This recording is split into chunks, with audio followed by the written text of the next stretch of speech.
So, bringing up the Rangers there, they made a little bit of they made a bit of noise over the past week, sending Chris Kreider to the Anaheim Ducks for forward prospect Carey Terrence and a fourth-round pick as well.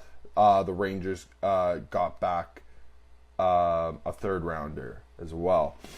So, Christian, it was kind of...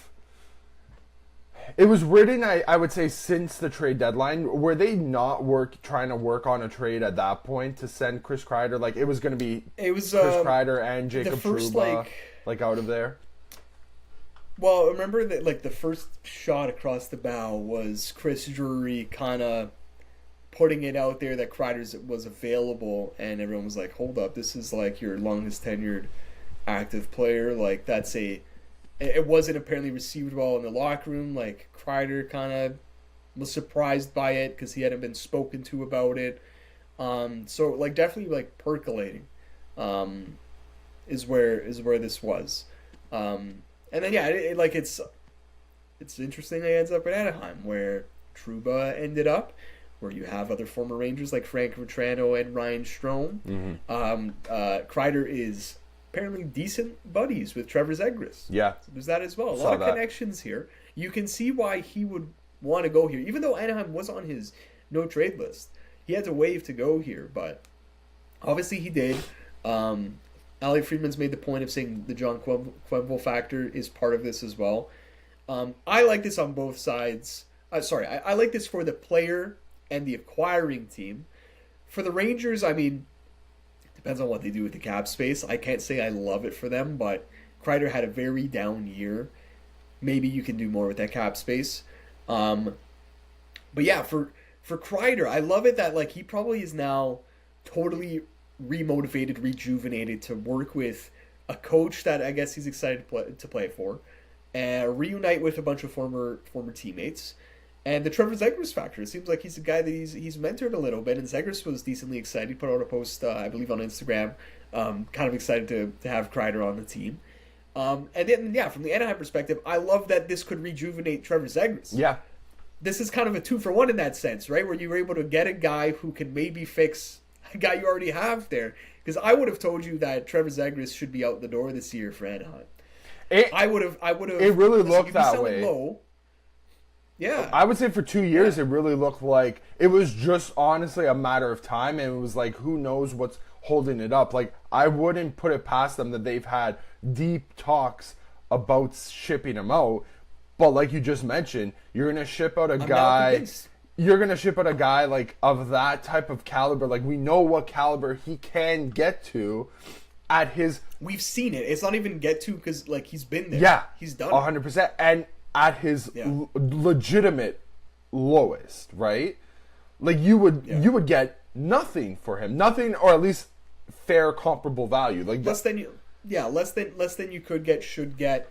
And now you've convinced me.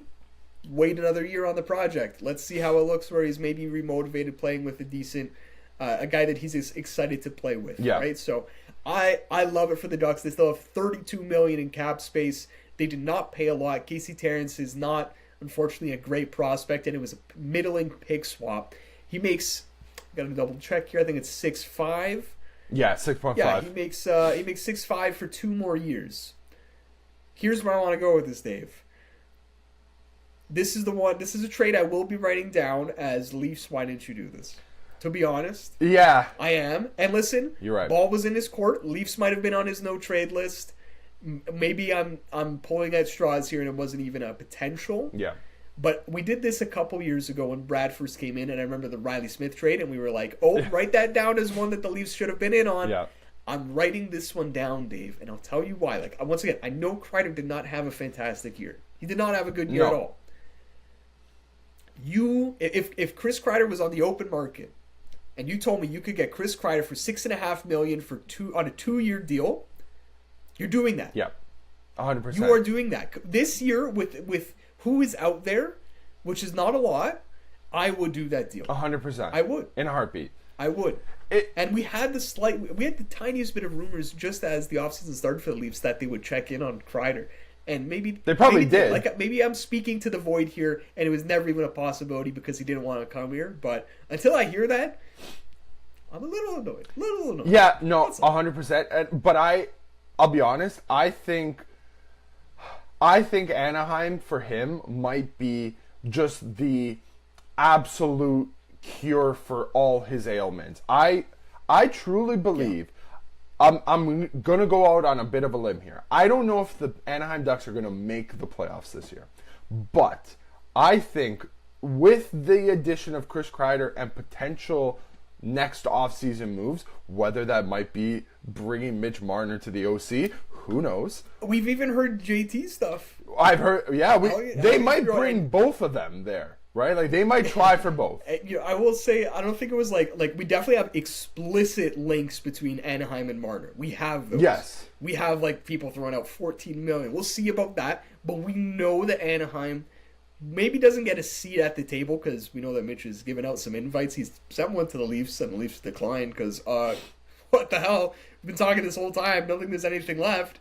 But Anaheim will at least try to get a seat at that table. 100%. Sure. They're going to make a pitch. And the JT stuff, I think Elliot just kind of said, like, I could see Anaheim being interested. Like, it wasn't, like, factual yet. Yeah, I mean, okay, listen, if I'm going to be honest with the JT stuff, he, like Marner, also has a relatively young family, and I know he's got a lot of property and stuff in the GTA and, like, north of the GTA as well. I'm less inclined to believe that John's gonna leave as much as like a Mitch is gonna leave. That's just what I feel. Yeah. But for Anaheim, I think this is the step that, and this is the player that they need to take the step in the right direction. I truly believe that the Anaheim Ducks this upcoming year will be competitive enough to challenge for a playoff spot down the stretch, especially considering I think the bottom half of that Pacific Division is pretty weak with teams like I don't really like the way that Vancouver's playing out. Calgary's there. I think they'll be in a mix with Calgary. San Jose, I don't know, are they going to take a big step this year? But that's already three teams that you're fighting with. We already have the top of division kind of locked up with Vegas, with Edmonton, and I would say LA's probably a shoe-in for a top three. But a fourth place finish for the Anaheim Ducks this year could be in the cards with the addition of Chris Kreider, especially considering everything about him. I think Chris Kreider is going to get all the cookies this year. Personally, the 22 goals that he scored this past year, 30 points in total, is going to seem more of an aberration, I think. I truly believe we're going to see a rejuvenated Chris Kreider, Trevor Zegras, and also, to that point, if those two guys are clicking, guys like Mason McTavish, Leo Carlson, and those other like forward prospects. It's a great blend of like veterans and young guys. Yeah, it is a really good even blend like if you get something, if you get like Ryan Strome, I don't think back to like his New York Rangers form, but if he's at least content and kind of helping to lead the team, I think that's as good as you can get, basically, right? I am honestly, I'm pretty bullish on them right now. Like, I think I honestly might have them in a playoff spot if I was making listen, Dostal and Gibson, I was just about to say, spinning rumors forever. Yeah, Lucas Dostal alone could be a driving force for why they're in a playoff spot. And listen, like Gibson actually had decent numbers by the end of the year. Like, just looking here. 912 save percentage for Gibson, and 903 on the year for Dostal. Obviously, Gibson only played in 29 games versus Dostal 54. But even if you're trading Gibson, who makes $6.4 million, that gives you more room to play with. They have RFAs to sign this year and a lot next year, a lot.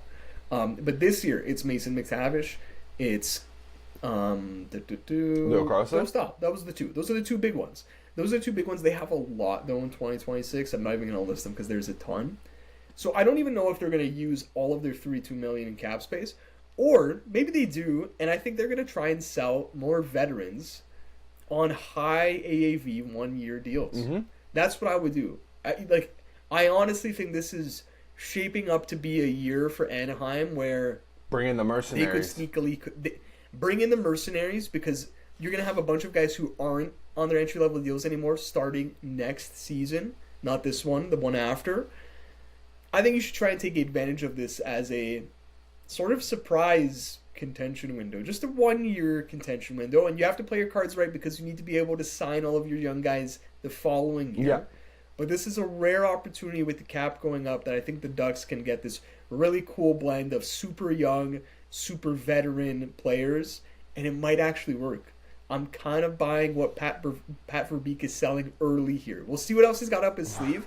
Maybe he goes out and maybe he cooks up some burnt cookies, and I'm like, oh yeah. The smell coming out of the oven was fantastic, and this you just left it in too long. Right now. Listen, right now I walked in the kitchen, I looked inside the oven window, and they're looking like Pillsbury cookies. Yeah. Okay? That's what I'm seeing right now.